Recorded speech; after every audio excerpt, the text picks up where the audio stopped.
All right, y'all. Your girl is back with another petty pop up. Real heavy on the petty. I'm just here to state my petty opinion. Everything said in this video is alleged and in my opinion and used for educational and entertaining purposes.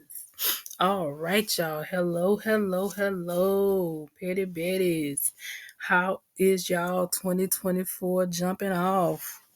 Okay, so we are talking about the Love and Marriage Huntsville reunion part one. Let's get into it, y'all. Okay, so it started off introducing everybody, showing everybody entering, in their vehicles, which they I guess have everybody has learned to get their own vehicles after having been taught by Melody Rogers how to arrive. Okay, Melody comes in and she points to her name, being Rogers, on the door. They show Marceau and Maurice entering their dressing rooms, and then we see Martell. Yeah, why is these pants so tight? Like, this dude gonna get a yeast infection. Do y'all see how tight this man wear? Why do he wear his clothes extra tight? I can't figure that out. Okay, so anyway, they show Kiki. They show her dressing room. I didn't get everybody. They show Courtney. They show them sitting in their dressing rooms when Carlos comes around. He goes around and speaks to everybody, which I think is completely fake. But anyway, he goes around, he talks to everybody, sees how everybody's feeling. And this picture of Stormy, I was like, ooh, that's scary. Like, Stormy, like, boo. Don't let them video you, honey, until your makeup is done, honey. Because you're looking a mess on this picture right here. I'm so sorry. Then they go to Tisha and Marceau dressing room where they got on these boxing robes, like they come to fight. No, neither one of them ain't gonna bust a grape in a fruit fight, but they say they come to fight. They got on they come. For me, it just shows the clownery of these two, and that they come to put on a show. That's what it shows, because they don't show anything of their real life. Okay, so anyway, so we get to the finally, and we see all the couples in their respective outfits. Okay, Tisha looks a hot mess. She looks very low budget. I don't know who dressed her, but they need to be fired. Marceau, what can he really do? I mean, he looks decent. How and ever Marceau has on red bottoms. So your shoes probably cost more than this whole outfit your wife got on. Like, y'all budget's not the same, because she looks very, very low budget, like a low budget I Dream of Genius up. I don't know what did she look at herself in the mirror before she came out on this stage? I don't know. But anyway, okay, Stormy and Courtney, and I don't know, these people was under some type of illusion. I don't know, were they going to some Gone with the Wind ball or something, but it does not look like they're even going to the same place. Like, I don't, it's like, it just was, to me, inappropriate, and that satin on that man, it just did not look good. I'm sorry, it just was not attractive. Okay. Kimmy actually looked very nice for a change. She wasn't all stripperish like she usually is, like woman of the night. She usually dresses like a straight up hooker. And I put this picture of Maurice up there. Maurice is weird looking. He got the biggest, like, how did your mother deliver you with that big old pumpkin head he got? But I will say that Maurice, of all the men, had the most masculine looking suit. I mean, he didn't have those extra petite ankles like the rest of them had, which was very feminine, I might say. Okay. So, and then, like I was saying, Kimmy looked very nice. I just think the earrings was too big. The hair was too much. The makeup was on point. The dress was kind of okay if that's what you go for. But, clearly she could have done better. But she doesn't have a bone of class in her whole body. And let's not forget, this is what she looked like without the makeup. So anyway, Kimmy did really, really good. So needless to say, the best dress, nonetheless, is Mel and Martell. I really liked what Mel had on. We had already seen it. Of course, it hit YouTube long before the reunion did. But I will say that none of them look like they're going to the same place.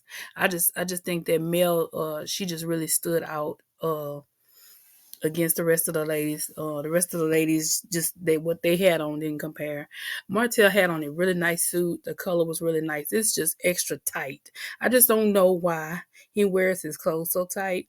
If anybody has a clue, please let me know. But I just don't understand why everything was super, super tight. Because that's very, very, very, very feminine to me. The cut of the suit, like the top, like from the bottom up, it was okay. From the bottom down, it just looked like he was advertising for like this gay nightclub or something. I don't know. Like, and then your ankles are all out, and it's just like it just was really, really, really feminine toward the bottom, right?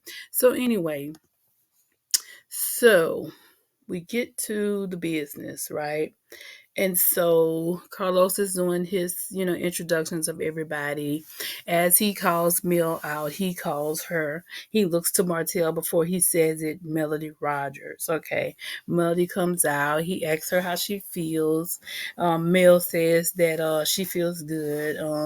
He was like, well, you started off on the show being a hoe, and now you're back to Rogers, and how's everything going? And she couldn't hardly get a word out without Martell on the other side making noises, having something to say, right? Of course, we already knew this was coming, but I think that Mel is happy. She appears to be, in a different place than she was last year. She's happy. And I mean, I think she's over a lot of the mess, which is clear, evident. You can see that she's over a lot of the mess. But I don't know if she's in the right headspace to be at this reunion because, this is where, they get to snapping off and whatnot. But Mel is quick. So, we can't count our girl out by that anyway. So Carlos gets to asking his questions. Oh, and Carlos' suit, I didn't like that either. It looks like I thought it was velvet or something. It looks like I don't know what kind of material that is, but we know he feminine because he gay. I mean, it's just very feminine looking. I mean, it's just I don't know. Anyway, so Carlos gets to asking questions, and he asks Tisha and Marceau about their business acumen. He calls them on, the expo, and Tisha immediately said that nobody, told her good job, congratulations, or anything.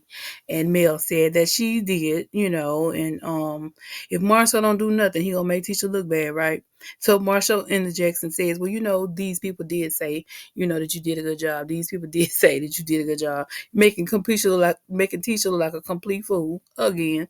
And so then Tisha goes on to go straight for Stormy, and she says, she throws Stormy under the bus and says Stormy don't pay her bills, and she was saying Stormy need to take some of that TikTok money and pay her bills, and so they give Stormy the opportunity to respond, and Stormy goes into this soliloquy about black business. Listen, you should know by now how this thing go.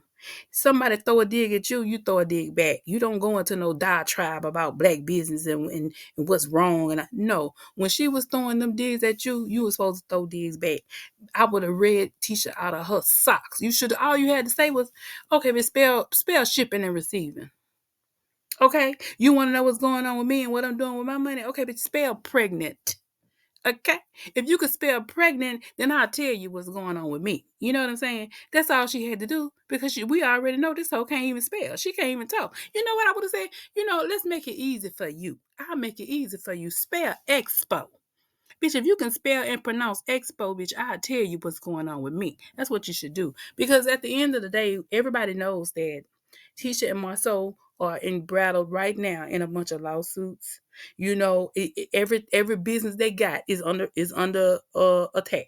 They are constantly down to the Madison courthouse. Okay, just like Stormy. Now, Stormy business got problems.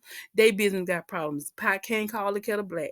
So instead of her just sitting back talking about black business this and black business that, no, honey, what you should have did was threw a dig right on back at her. Okay. Um. Uh.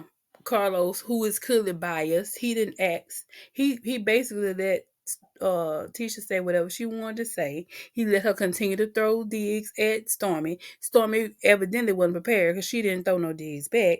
And then she ended up saying to Stormy, "Girl, go pop some pills and be quiet."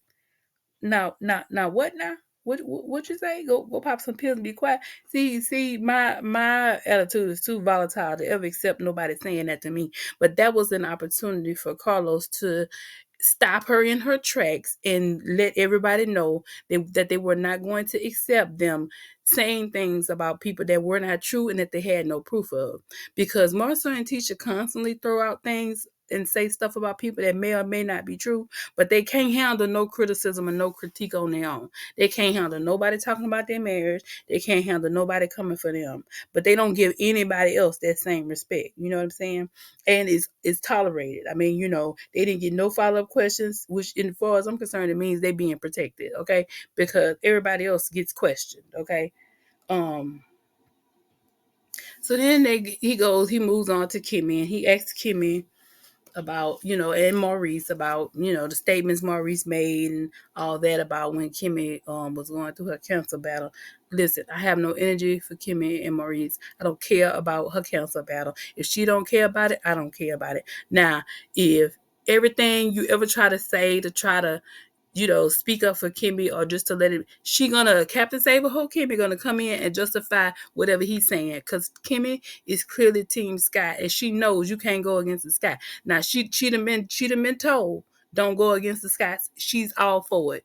So if she's for it, I'm for it. So if she wants to sit over there and sit in her marriage and be dissatisfied, then what can we do about that? Right? Nothing, right? So move on. I mean, I'm tired of hearing about Kimmy dry sandbox. I don't want to hear nothing else about it. I don't want to hear nothing about what her narcissistic or misogynistic husband is saying. It's okay with her. If it's okay with her, it's okay with me. Okay.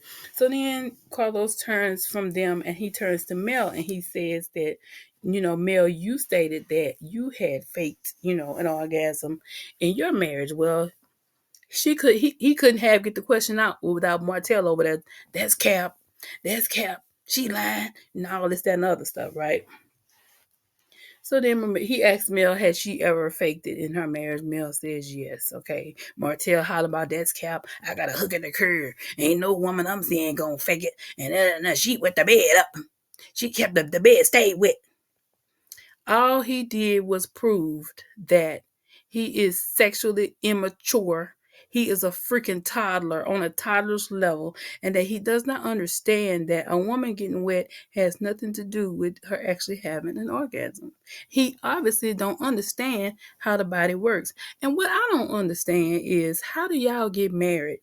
Stay married for almost 15 years and you don't know that. Like, when you first meet somebody, you first dating somebody and you getting to know them, and then you make it to the, step of being intimate sexually, and you learn each other. Don't you learn what each other likes? That's part of building a relationship with somebody. So, you learn what they like and you do what they like because they like it. You want to please them, right? So how did you get 15 years in and you still don't know how to please this woman? It just don't, for one, and then don't matter anyway, because y'all been divorced 3 years. So why are we still talking about this? It's the question, okay? And no matter what Mel says, she keeps getting follow-up questions. So Carlos asks her, what is it about Martell's sex that didn't satisfy her? Okay, so Mel answers questions. He said, well, what is it about Martell's sex that didn't please you? Okay, why you keep asking the same question different ways? Like, he really is invested in wanting to know the answer to that. The better question is, sir, why we still talking about this shit and they've been divorced for 3 years? That's the question. Now, if they was in a counseling session, if they was working on their marriage, if they was trying to find out, how to find their way back to each other because, some things had transpired and they were trying to, work it out so they can get back together, then those questions would have made sense. But 2024 on the reunion stage, post-divorce, 3 years, it made no sense for him to be asking all those personal, intimate questions, because we know that sex and intimacy and all those things are important in a marriage, right? They ain't married. They ain't married no more.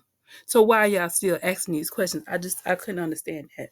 So anyway, then everything Martell say, they over there giggling and snickering and laughing, and I just like everybody like he must be the comedian. Like they just find whatever he say just funny. But to Mel, I noticed they real kind of icy. Everybody's very judgmental and have they have a different response to Mel. So anyway, Carlos asked all the women have they ever faked it, and then they go around and all of them say, yeah, of course they faked it. Teacher, she started to lie, but then she ends up telling the truth. And she says, of course, she's faked it before. They get to Stormy, and Stormy says no. She ain't never faked it. She get it every time. Okay.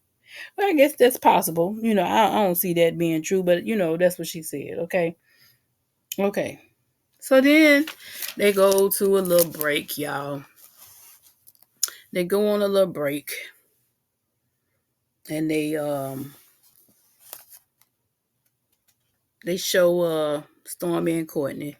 Stormy in the background talking her bad talk, talking about, all that I gave you grace and all that, talking about Tisha, right? Yeah, but on the stage, you should have been throwing shots. When you get a shot thrown at you, honey, you're supposed to throw a shot back. You're not supposed to go into no diatribe. Anyway, then they show Maurice and Martell. I guess they had to check on each other since it's been revealed on national TV that y'all don't know how to please y'all wives.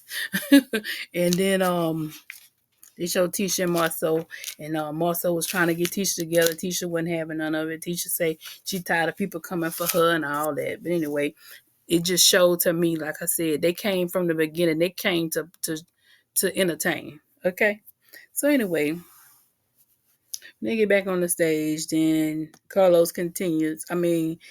Carlos continues his panel of the women where Marceau says that he doesn't care enough about Stormy to value her opinion, And he asks Marceau, would he want Tisha to be like Mel? And of course he says no.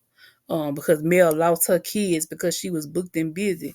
And Mel ate them up. And she was like, don't act like we can't do it all. We doing it all anyway. And then Tisha, she's sitting there like the dummy that she is because she don't really understand this man just insulted and low-key threatened her. But Marceau has a lot of audacity because he don't do nothing for his own kids. He told Tisha them was her kids. Y'all remember that? But he has the audacity to come in and say that Mel lost her kids because she was booked and busy.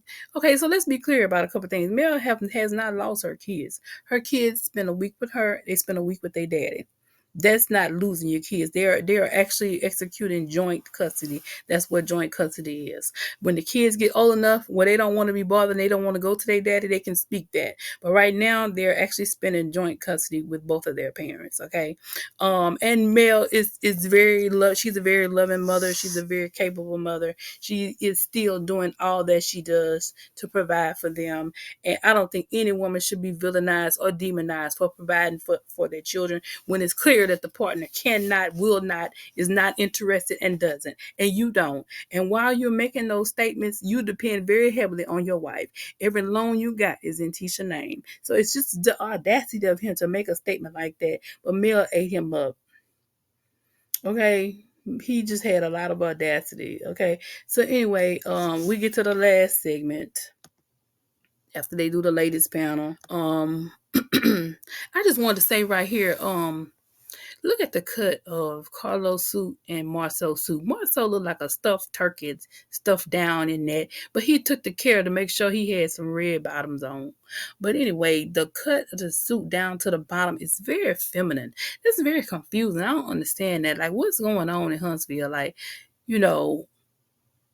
don't they know? So, like, if they listen to these rappers who be talking about red bottom this and red bottom that, don't they know they all gay? So when you go out and you buy red bottoms because you heard a rapper say it, don't you know what I don't understand like why he has this cut to this suit. Marceau don't look like much anyway. I guess he look kind of decent for what it is, but for me, his pants is way too tight and the cut is very, very, very feminine. Tisha, on the other hand, I don't know if she going to a stripper, the players ball or something like that, but she definitely don't look like she going to the same place these other people going. So anyway, y'all, we get to the last segment where Kiki comes out, and Carlos remarked that Kiki looked like Tisha. Well, they cousins, they from the same family, and they do favor, but I felt like, that wasn't necessary for him to remark and say that. I couldn't hear all that what Kiki was saying because some of the stuff was bleeped out. And so Tisha says, "Don't call me out my name because I didn't call you out your name," or whatever. And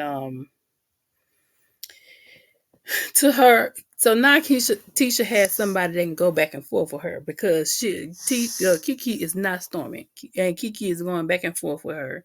And Kiki calls her dumb, and so you know Teacher feels attacked. So what can she do when she's attacked? But come out with it. So, they show in the promo for the next episode where Tisha comes out and says, and she cheated on her husband, and her husband cheated on her, and she actually paid for him to go out on a date with another person, and all this, that, and the other. It just shows you what a bottom feeder Tisha is, because, like, for me, like, no matter what we go through, we friends or whatever, and we fall out or whatever, I never spray your dirt. I ain't never going out and telling. If you tell me something in confidence, I ain't never coming out with it. It's between me and you. We going to our grave with it. And I expect the same. So she gonna get this woman on TV, on national TV, on this stage, since she can't handle what she telling her, what she's saying, and she gonna spray her, right? Well, we already knew this was coming. I think that's what Mel was trying to tell Kiki, trying to help her, trying to protect her from this. But Kiki is from the same family Tisha from.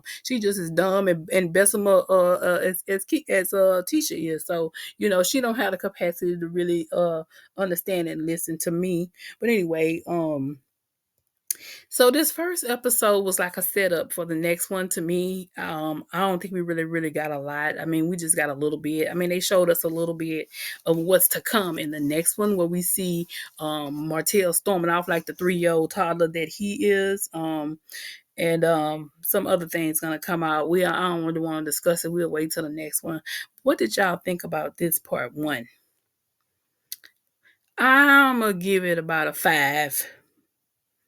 What do y'all rate it? I'm gonna say a 5 because I feel like it was a lot of setting up for the next one, like it always is with this show. I mean, they don't understand being in the moment and taking advantage of having people's time while you have it, because you don't know if you're gonna get it again. I stole this picture somewhere where it showed like the whole cast and everybody, in their respective, with their little respective mates and whatnot.